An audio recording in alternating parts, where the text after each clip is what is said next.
아침을 뉴스로 깨웁니다. YTN 라디오 김호성의 출발 새 아침. 여러분 안녕하십니까? 출발 새 아침 김호성입니다. 국민들의 노후를 국가가 아닌 개인이 선택할 수 있도록 해달라. 더 이상 국민들의 가계 경제의 권력을 동원하지 말라. 차라리 보험회사가 더 믿음직하다. 이자도 필요 없다. 원금만 반환해달라. 청와대 청원 게시판에 1000건 이상 올라와 있는 국민연금 관련 여론들입니다. 지난 주말에 만나는 지인들마다 국민연금 이슈를 많이 거론을 하더군요. 사실 저희 같은 국민연금 원년 납부자들은요, 정부의 국민연금 개편 얘기가 나올 때마다 민감하게 반응하는 세대이기도 하죠. 하지만 꼭 특정 세대에 국한하는 것 같진 않습니다. 국민연금을 둘러싼 논쟁은 이제 우리 사회의 복지와 맞물려 있는 초민감 사안이기 때문이죠. 정부가 재정 고갈에 따른 미래의 불안을 자꾸만 증폭시킬 게 아니라요, 노후 보장에 초점을 맞춘 개혁 방안을 하루빨리 제시해야 한다는 지적이 나오고 있습니다.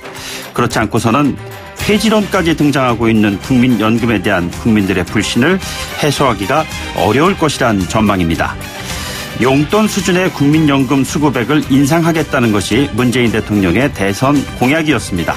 하지만 국민연금 제도발전위원회에서 나오고 있는 개편안은 오히려 그 반대 방향을 가리키고 있습니다. 확정된 안은 아니다라고 정부는 선을 긋고 있습니다. 하지만 잊을만 하면 고개를 드는 국민연금 이슈는 이제 정부의 확고한 입장 표명이 있어야 하지 않을까요? 오늘 3부 경제 GPS 시간에서 국민연금 문제 꼼꼼히 짚어보도록 하겠습니다. 8월 13일 월요일입니다. 잠시 뒤 출발하겠습니다.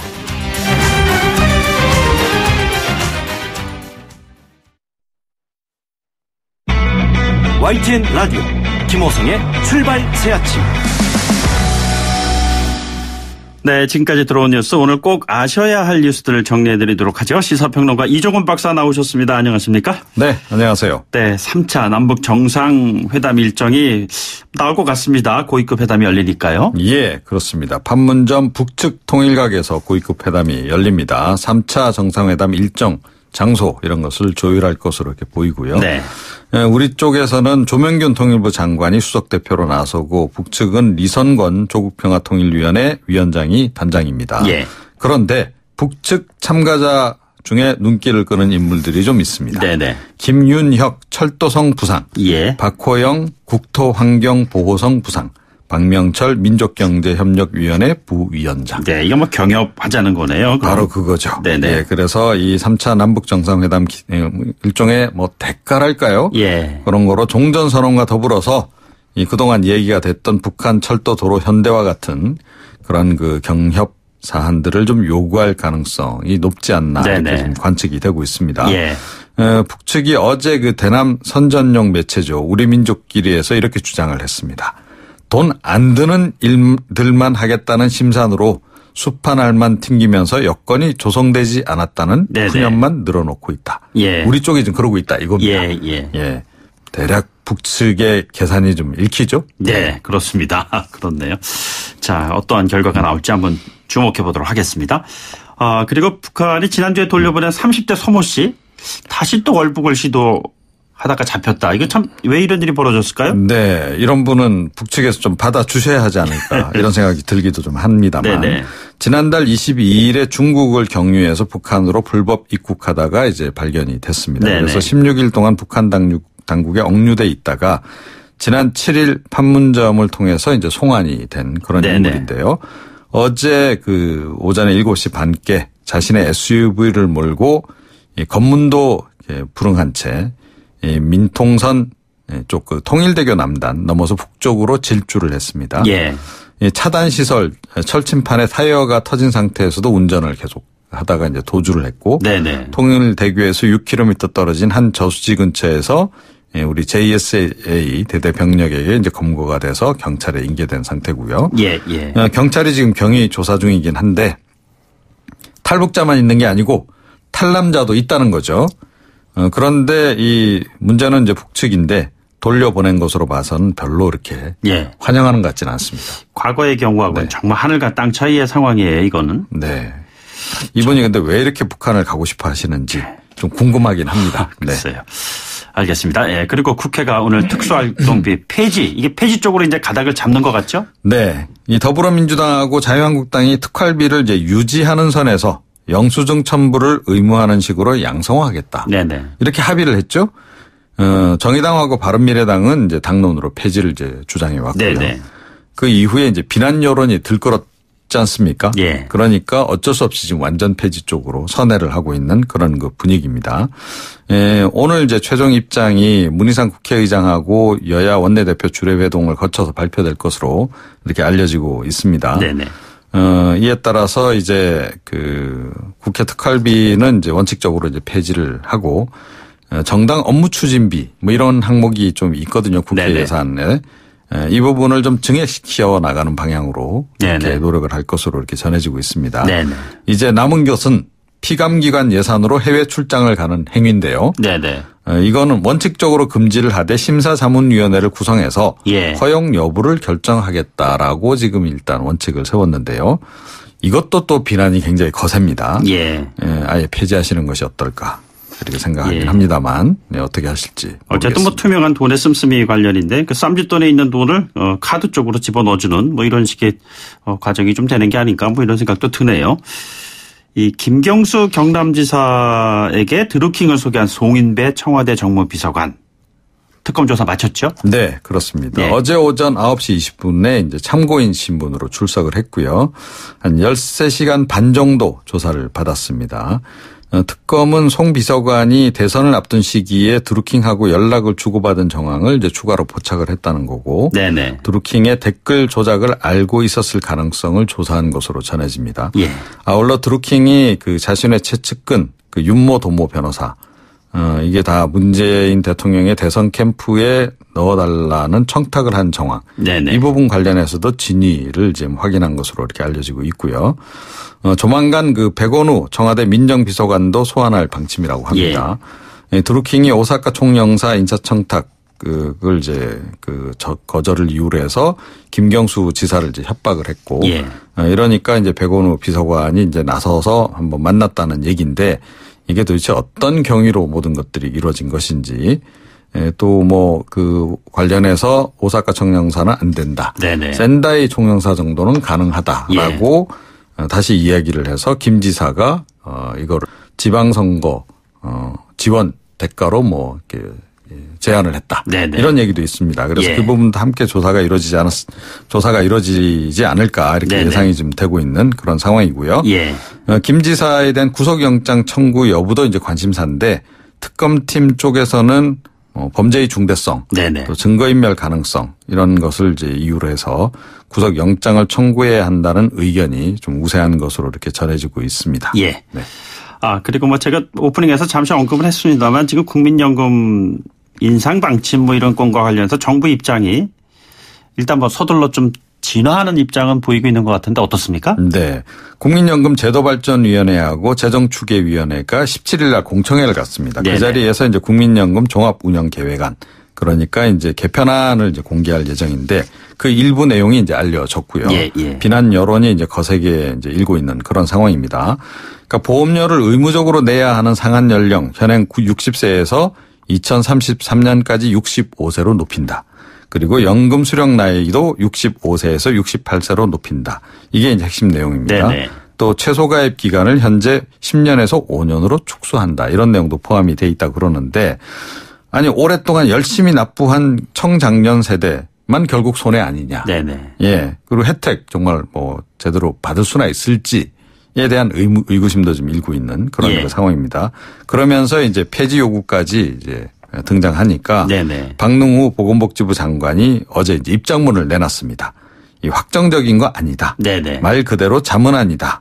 정부안이라고 아직 이야기할 수 없다라고 해명을 하긴 했는데 아니 이거 뭐 우리가 그동안 한두 번 경험했냐는 거죠. 이런 식으로 미리 싹 언론에 이제 흘려서 반응을 좀 본 다음에 대략 강행할지 말지를 이제 결정했던 그런 네네. 전례가 있으니까 국민들이 이번에도 역시 좀 어떻게 보면 조기 대응에 나선 네네. 그런 그 상황이 아닌가 이렇게 생각합니다. 청와대 청원 게시판에 무려 1000건 이상이 올라와 있어요. 앞으로 더 좀 심해지지 않을까 이런 생각도 듭니다. 이거 굉장히 민감한 사안입니다. 네, 지켜보도록 하겠습니다. 오늘 말씀 고맙습니다. 네. 지금까지 이종훈 시사평론가였습니다. 여러분은 지금 FM 94.5MHz로 방송되고 있는 YTN 라디오 김호성의 출발 새 아침을 듣고 계십니다. 의견 주실 분은 짧은 문자 50원, 긴 문자 100원의 이용료가 드는 휴대전화 메시지 샵 0945, 우물정 0945번으로 의견 남기실 수 있습니다. 네, 조금 전에 뉴스 브리핑 통해서 저희들이 잠시 좀 언급을 했습니다만 최근에 눈에 띄는 정치권 소식 바로 국회 특수활동비 건이죠. 지난주까지만 해도 거대 양당 더불어민주당, 자유한국당이 폐지가 아닌 영수증 첨부 조건으로 특수활동비를 유지, 개선 방향으로 합의를 했다 이렇게 알려졌죠. 그런데 다시 또 폐지 쪽으로 가닥을 잡는 것 같습니다. 거세지는 비판 여론에 깜짝 놀란 것이 아닌가 이런 생각도 들고요. 국회 특수활동비 폐지에 가장 적극적으로 나섰던 당이지요. 정의당입니다. 이정미 대표 전화로 연결해서 얘기 나눠보도록 하겠습니다. 자, 대표님 안녕하십니까? 네, 안녕하세요. 예, 사실 이 이야기 좀 꺼내기가 저도 마음이 좀 많이 무겁긴 합니다만 어쨌든 노회찬 의원께서 세상을 떠나신 지 한 3주가 됐습니다. 많이 그리워하시는 분들 여전하시고요. 어떠십니까 요즘 소회를 좀 말씀해 주신다면요. 대표님이 남기고 간 뜻을 정의당이 어떻게 잘 실현해 나갈 것인가 그 생각을 하게 되면 굉장히 어깨가 무겁고 네네. 하지만 또 대표님 가시는 길에 너무 많은 위로와 또 슬픔을 함께 해주셨기 때문에 힘을 내서 더 많이 노력해야 되겠다는 다짐도 하고 있습니다. 네네. 특히 대표님 마지막 법안을 발의했던 게 특수활동비 폐지 법안이었기 때문에 예. 이것을 제대로 실현하는 것 그리고 민심을 그대로 수용할 수 있는 국회로 만들기 위한 선거제도 개혁 그리고 투명인간 취급을 당해왔던 우리 사회에 많은 약자들 소수자들을 대변하는 정당으로 한층 더 거듭나야 되겠다는 것 여러 가지 큰 과제들을 정의당이 앞으로 또 대표님이 남긴 말씀처럼 당당하게 잘 이어나가도록 그렇게 노력하려고 합니다. 예. 본인이 여기서 멈추지만 당은 전진하기 바란다. 이런 이야기를 하셨던 기억이 나는데요. 정의당 지지율 많이 올랐습니다. 최근에는 제1야당의 그 지지율까지도 넘어서는 그러한 기록을 좀 보이기도 하셨는데요. 그럼에도 불구하고 안정화된 지지층인가라는 부분에 대한 또 의문점들도 제시하는 분들도 있습니다. 어떻게 생각하고 계시는지요? 네, 지금 이 지지율에 담긴 뜻은 정의당에 대한 기대가 담겨져 있다고 봅니다. 갑질 없는 나라 그리고 공정한 나라를 만들기 위해서 흔들림 없이 개혁의 방향으로 잘 이 정부를 견인해 나가라는 뜻도 담겨 있고 또 한편에서는 더 유능한 정치인들을 잘 육성을 해서 저희가 지금 5석의 작은 정당이지 않습니까? 네네. 그런데 그 지지율에 담긴 기대만큼 이 당을 더 실력 있게 능력을 입증해 나가라고 하는 그런 뜻이 또 담겨 있습니다. 그래서 그 기대에 잘 부응하는 것이 굉장히 중요하다는 생각을 하게 됩니다. 네네. 방금 언급한 여론조사 그 코멘트 잠깐 드리면요. 한국갤럽이 지난 7월 31일부터 8월 2일까지 전국 성인 남녀 103명 대상으로 휴대전화 RDD 표본 프레임에서 무작위 추출한 표본을 전화 조사원 인터뷰 방식으로 실시한 것입니다. 95% 신뢰 수준이고요. 표본 오차 플러스 마이너스 3.1%포인트, 응답률은 16%고 자세한 내용은 중앙선거여론조사심의위원회 홈페이지 참조하시면 된다는 부분을 청취자 여러분들께 말씀을 드립니다. 네, 인터뷰 이어가도록 하겠습니다. 최근에 그 대표께서 정의당이 문재인 정부의 성공을 이끌겠다 이런 말씀하셨습니다. 어떠한 그 구체적인 내용이신지요? 네, 지금 정부는 민주당 정부이기는 하지만 본질적으로는 이 대한민국이 근본적으로 바뀌기를 바랬던 시민들, 이 촛불 시민들의 뜻이 담겨져 있는 또 정부이기도 합니다. 네. 그렇기 때문에 문재인 정부의 성공은 바로 그런 국민들의 개혁의 요구를 성공시키는 것이기 때문에 이것은 민주당이 다 책임질 수 있는 부분은 아니라고 봅니다. 정의당이 그런 시민의 뜻을 제대로 실현해 나가기 위해서 이 정부의 잘한 점은 또 박수치고 부족한 점은 제대로 개혁의 성공의 길로 끌고 가는 그런 견인차의 역할을 해야 한다라는 그런 뜻으로 제가 말씀을 드렸습니다. 예, 알겠습니다. 특활비 폐지 질문을 좀 드리도록 하죠. 민주당, 한국당이 개선해서 폐지 쪽으로 가닥을 잡은 것 같습니다. 자, 이 부분 어떻게 파악을 하고 계시는지요? 오늘 국회의장단과 교섭단체 원내대표들끼리 만나셔서 이 문제에 대한 이제 논의와 합의를 하겠다고 어저께 발표가 났는데요. 네네. 가장 문제는 이 특활비 자체가 국민들에게 납득되지 않는 그런 예산이었다라고 하는 점에서 완전 폐지 방향으로 가야 되고 또 오늘 합의가 그런 방향으로까지 이르러야 된다고 봅니다. 예. 사실 이 국민들의 비판 여론이 뜨거워지니까 이것을 양성화하겠다, 명목을 새로우게 편성하겠다라고 했다가 폐지 쪽으로 가닥을 잡았는데 제가 한 가지 또 우려하는 것은 어제 그 발표가 나면서 지금 국회에 이미 예산 편성되어 있는 업무 추진비 이 네네. 부분을 예산 증액을 하면서 특수활동비를 폐지하겠다는 방향으로 얘기를 하고 있거든요. 예. 그런데 이 업무 추진비라고 하는 것은 이미 수년 동안 이렇게 받아서 써왔던 돈입니다. 거기에 네네. 얼마가 더 증액돼야 되는지 이것을 납득시키기 위해서는 네네. 그간 사용해왔던 특수활동비가 정당하게 제대로 사용되었는가 이 내역을 밝히는 것부터 시작이 돼야 된다고 봅니다. 예. 그런 것 없이 업무 추진비를 다시 늘리자라고 하는 것은 특수활동비는 없애지만 특수활동비로 받아왔던 돈은 그대로 수령해 가겠다라는 그런 뜻으로 읽힐 수 있기 때문에 이 그 특수활동비는 그 자체로 폐지하는 것 이것을 원칙적으로 잘 합의하시기를 저는 강곡 교수드립니다. 예, 근데 이것은 호소 차원이 아니라요. 직접 그 폐지 논의를 비롯해서 교섭단체가 만남을 통해서 이런 부분들을 하나 둘 해결해 나가셔야 되는 거 아니겠습니까?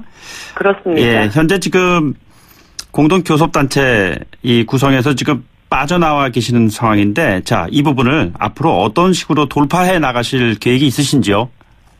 네, 지금 노 대표님 가시고 20석에서 한 석이 모자라는 네네. 그런 상황인데 어쨌든 후반기 국회가 여러 가지 개혁 입법 과제라든가 선거제도 개혁이라든가 특활비 폐지 문제와 같은 또 국회 개혁과 관련된 중요한 사안들이 있습니다. 그 속에서 정의당이 자기 목소리를 내기 위해서는 교섭단체 복원이 굉장히 중요한 과제이긴 합니다. 근데 이게 이렇게 쉽게 딱 단정져서 바로 이게 복원될 수 있다 이렇게 보기에는 좀 만만치 않은 상황에 놓여 있습니다. 어떤 지금 부분이 제일 좀 어렵죠?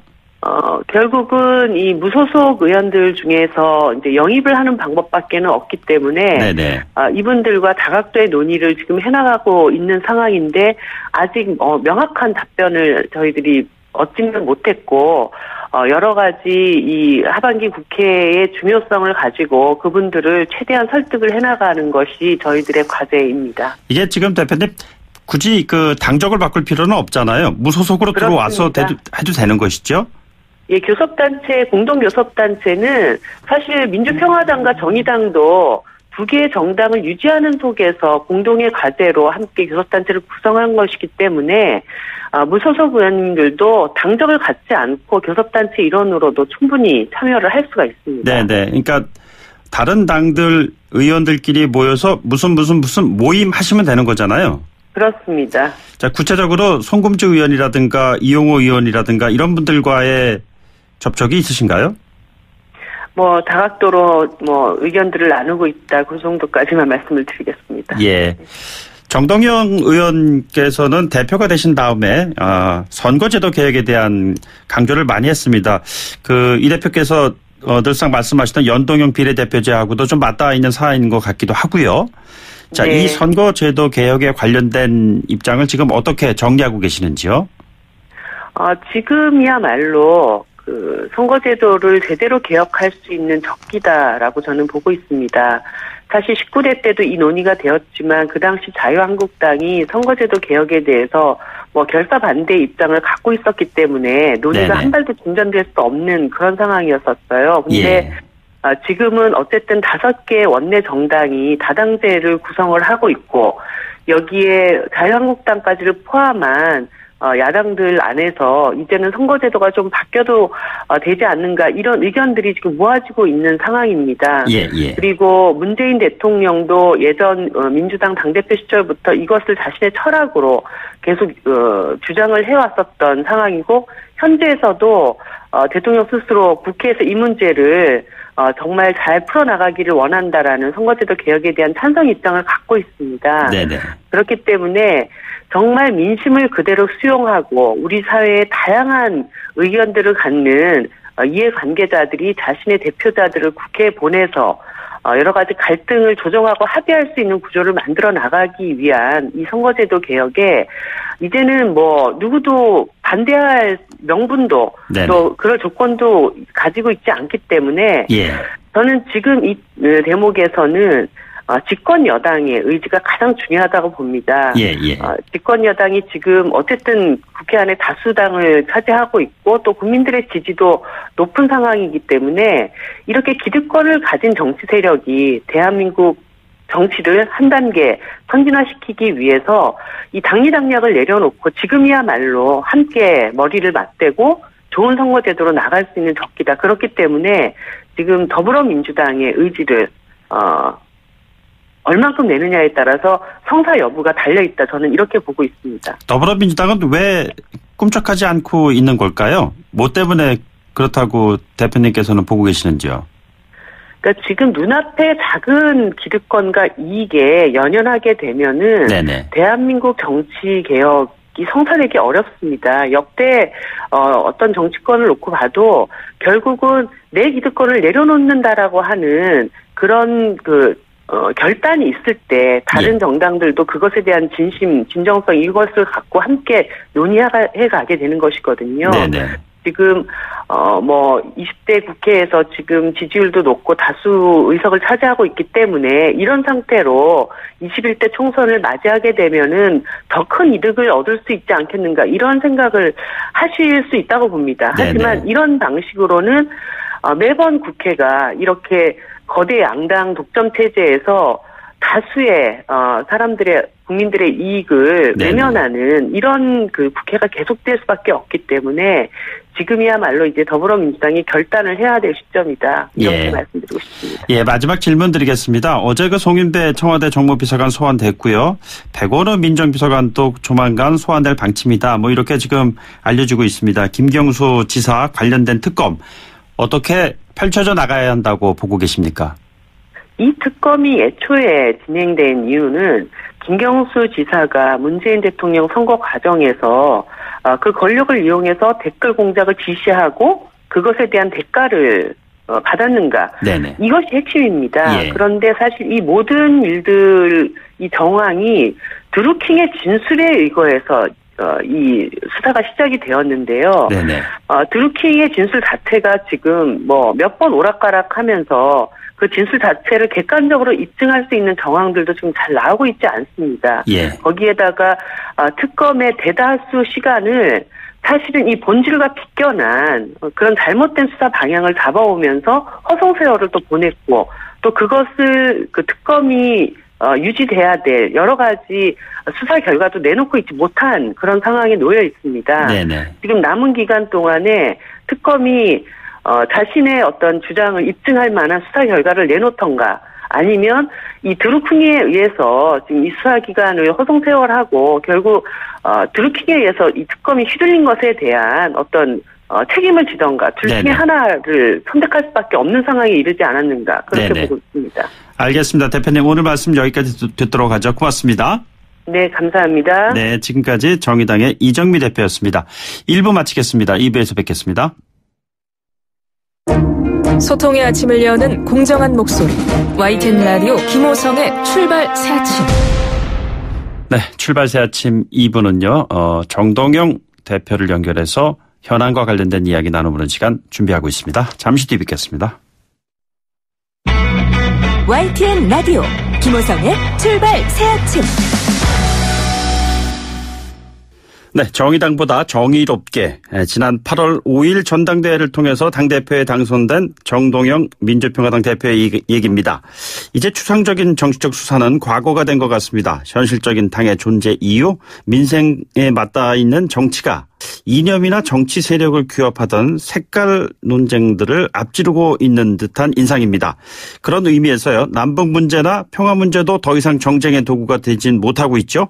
긴박하게 추진되는 남북 문제, 그리고 좀처 실직지 않고 있는 폭염처럼 달궈져 있는 민생 문제들, 통일부 장관 지낸 민주평화당의 정동영 대표 연결해서 이야기 나눠보도록 하겠습니다. 네, 대표님 당대표 되신 거 축하드리겠습니다. 예, 감사합니다. 네. 인상적이었던 것이 현장에 달려가서 약자 편에 서도록 하겠다 이런 말씀 하셨는데요. 어떤 민주평화당을 꿈꾸고 계신지 다시 한번 좀 간략하게 정리를 해 주시죠.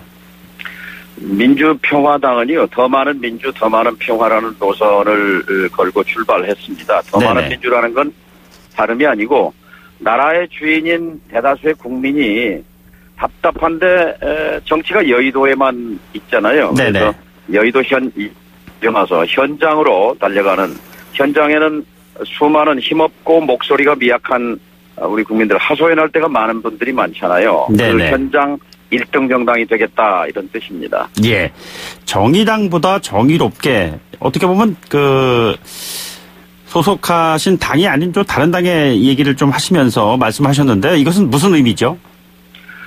정의라는 것은 함무라비 나옵니다. 3,700년 전에요. 네네. 정의를 구현해라 하는 건데 이건 좌우의 개념이 아니고요. 네네. 인류 공동체의 영원한 수건이었는데요. 땀 흘려 열심히 일하면 돈 걱정은 안 하고 살 수 있는 뭐 그런 나라들이 있잖아요. 네네. 또 그런 나라를 저는 꿈꿔야 된다고 생각합니다. 그것이 정의의 출발이라고 생각합니다. 자, 그렇다면은 뭐 굳이 쌍용 자동차 노동자 분향소, 전교조 위원장 단식 농성장 이런 데를 찾아가신 게 뭐 좌클릭 행보라고 평하는 그런 지적하고는 뭐 무관하다고 말씀하셔도 뭐 되겠군요. 좌운이 하는 그 개념은요, 촛불혁명 이전의 낡은 냉전시대의 얘기고요. 또 예. 남북 대결 증오의 시대에 유효했던 개념입니다. 이게 네네. 삶의 정치, 밥의 정치입니다. 쌍용자동차 얘기를 하나 해보면요. 네네. 지금 촛불 시민의 힘으로 문재인 정부가 만들어졌는데요. 예. 2009년 8월 5일 날 인권 탄압과 과잉 진압으로 경찰이 폭력적으로 쌍용차 노조원들을 진압했어요. 네네. 그런데 그 과정에서 24억 원의 손해배상을 노조원들에게 청구했어요. 네. 이것은 전 세계에 유례가 없는 일인데요. 이명박 박근혜 정부는 그렇다 하더라도 네네. 지금 문재인 정부 들어와서도 이거 얼마든지 경찰이 고소한 거니까요. 예. 이거 취소할 수 있는데 취소하지 않고 있거든요. 그 와중에 무려 30번째 스스로 목숨을 끊는 해고자가 나왔습니다. 120명의 해고자 문제. 저는 이 문제를 해결하는 것이 국민적 요구라고 생각합니다. 네. 전 정부에 말씀하셨는데요. 문재인 정부보다 재벌개혁, 경제민주화, 남북관계 진전에 앞장설 것이다 이렇게 말씀하셨습니다. 정부가 이런 부분에서 잘못하고 있다고 보시는 건지요? 남북관계는 다 잘하고 있다고 평합니다. 네네. 그런데 이 재벌개혁 문제는 의지가 실종된 것 아닌가 하는 그런 걱정이 있습니다. 지난 1년 4개월 동안 국회를 통과한 법과 제도로서의 재벌개혁 조치는 하나도 없었습니다. 물론 네네. 야당의 그런 발목 잡기가 있었지만 그러나 정부도 그런 의지를 보여주지 못했어요. 네네. 그런데다가 어쨌든 대한민국의 일자리 문제 해결하는 핵심은 중소기업의 이윤율을 높여주는 데 있습니다. 네. 그런데 중소기업에 대한 단가 후려치기와 마른 수건 쥐어짜기, 기술 탈취, 이 거래 단절 보복 이런 대기업 문화, 재벌 대기업 문화가 살아있는 한 중소기업이 숨쉴 공간은 없습니다. 여기에 네. 대한 또 의지가 잘 보이지 않는다는 것이 안타까운 점입니다. 예. 구체적으로 재벌 대기업 문화 관련된 대안을 어떻게 가지고 계시는지요?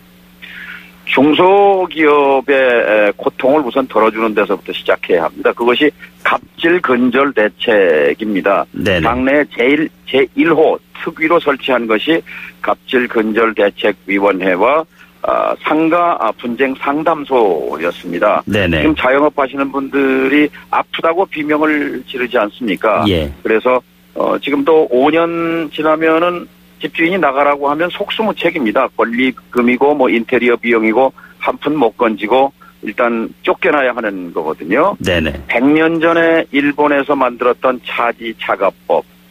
임차인은 약자다. 그러니 임차인의 권리를 임대인의 권리와 대등하게 보호해야 한다는 100년 전 일본의 법.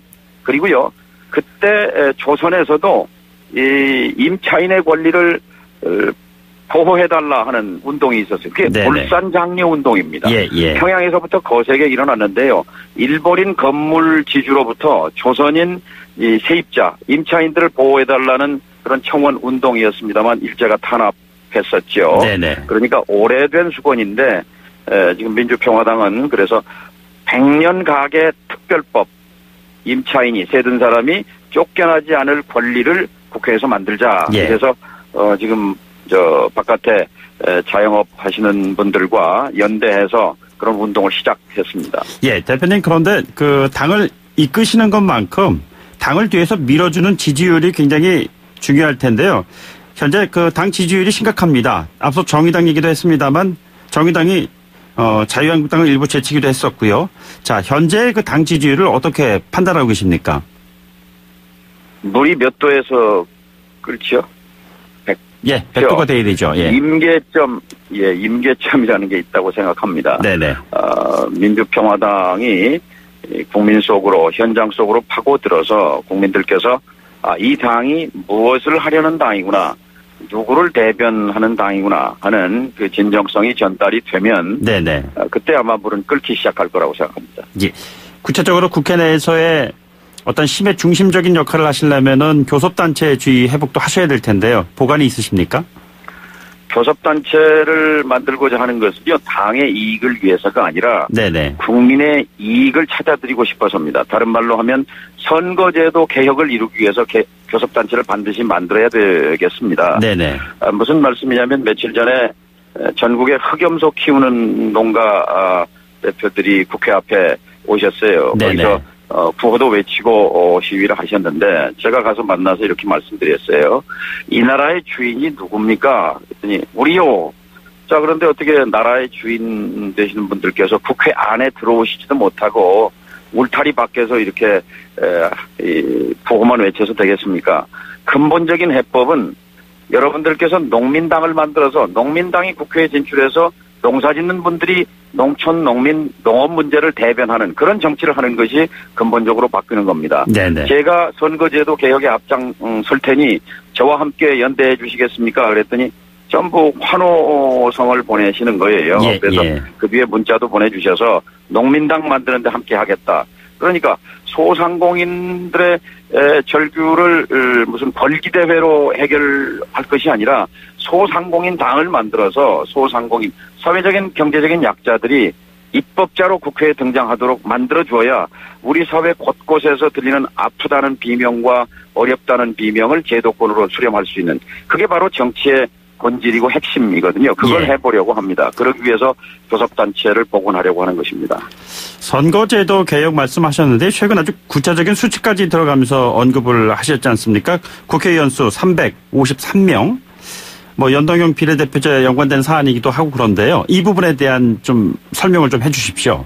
오죽하면 중앙선거관리위원회가 이대로는 안 되겠다, 선거제도를 바꿔주십시오 하고 2015년 2월 달에 여야와 국회에다가 선거제도 개혁안을 제출했어요. 그때 권역별 제가 주장하는 얘기했었죠. 것과 거의 내용이 같습니다. 그런데요. 네네. 거기서 핵심은 비례성이에요. 네네. 주권자인 국민이 준 표만큼 국회의원 숫자를 할당하라는 겁니다. 네네. 지금은요, 국민이 준 표와 국회의원 숫자가 엉뚱하게 불일치합니다. 하나 예를 들어볼게요. 경기도 지방선거가 있었는데요. 142명입니다. 도의원이요. 네네. 그런데 더불어민주당이 52%를 득표했어요. 142명 도의원에서 득표율이 52%면 절반쯤 갖는 게 정상이죠. 그런데요. 더불어민주당 의원이 몇 명이 됐냐면 135명이 됐습니다. 네. 135명이요. 이것은 누가 봐도 이거는 이 상식을 벗어난 일이에요. 국회도 마찬가지거든요. 그러니까 국민이 준 표만큼 국회의원 숫자를 할당해라. 그렇게 하면 다양한 목소리를 가진 소수 그룹들도 자신들을 대표하는 입법자를 국회에 보낼 수 있어요. 구체적으로 농민당, 청년당, 소상공인당, 여성당, 환경당 이렇게 해서 우리 사회의 다양한 이해 집단이 국회에서 서로 타협하고 합의하고 조정하면서 그러면 우리 사회의 갈등이 확 내려가는 거죠. 이제 70년 낡은 제도예요. 이 국회의원 뽑는 제도가요. 대선 때부터 했으니까 이제 바꿀 때가 됐고요. 대통령 뽑는 제도는 30년 전에 직선제로 바꿨잖아요. 예. 그렇게 바꿔가지고 박정희 체제, 전두환 체제를 청산했습니다. 이 청산한 것이 직선제입니다. 대통령 뽑는 제도. 이제 국회의원 뽑는 제도를 국민이 준 표만큼 국회의원 숫자를 할당하는 비례성 제도. 이렇게 바꾸면 우리 정치의 풍경이 완전히 바뀌게 됩니다. 이것을 해낼 수 있는 아주 절호의 기회가 2018년 지금 가을 국회다. 저는 그렇게 믿고 있습니다. 그런데 일하지 않는 국회의원들을 많이 뽑아서 국민들 혈세를 낭비하는 것은 아니라는 지적에 대한 답변은 어떻게 주시겠습니까? 선거관리위원회는 200명을 지역구에서 뽑고 100명을 비례로 하자고 했는데요. 네네. 이것은 불가능한 것이 현재 지역구 국회의원이 253명인데 200명으로 줄이자고 그러면 결사적으로 방해할 것입니다. 국회를 통과할 수가 없어요. 그러면 253명은 건드리지 말고 100명을 늘리면 100명으로 하면 353명으로 이제 국회의원 숫자가 한 50명 늘어나는데요. 이것은 이렇게 해결할 수 있습니다. 앞으로 10년 동안 국회의 예산을 동결하는 겁니다. 그러니까 현재 300명에 주는 비용 예를 들어서 세비가 1,000만 원이면 800만 원으로 깎고 그다음에 비서관이 가령 8명 같으면 6명, 7명으로 줄이면 300명에 들어가는 비용 가지고 국회의원은 머슴이잖아요. 머슴을 더 쓰는 거에 반대할 국민은 없다고 생각합니다. 예, 알겠습니다. 시간이 없어서요. 마지막 질문 하나 드리겠습니다. 통일부 장관 역임하셨으니까요. 3차 남북 정상회담 이야기 나오고 있습니다. 자, 앞으로 어떤 방향으로 전개돼야 한다고 조언을 주시겠습니까? 한반도의 평화는 우리가 튼 겁니다. 미국이 터준 것이 아니라요. 3차 정상회담 저는 8월 말에 열리는 것이 맞다고 봅니다.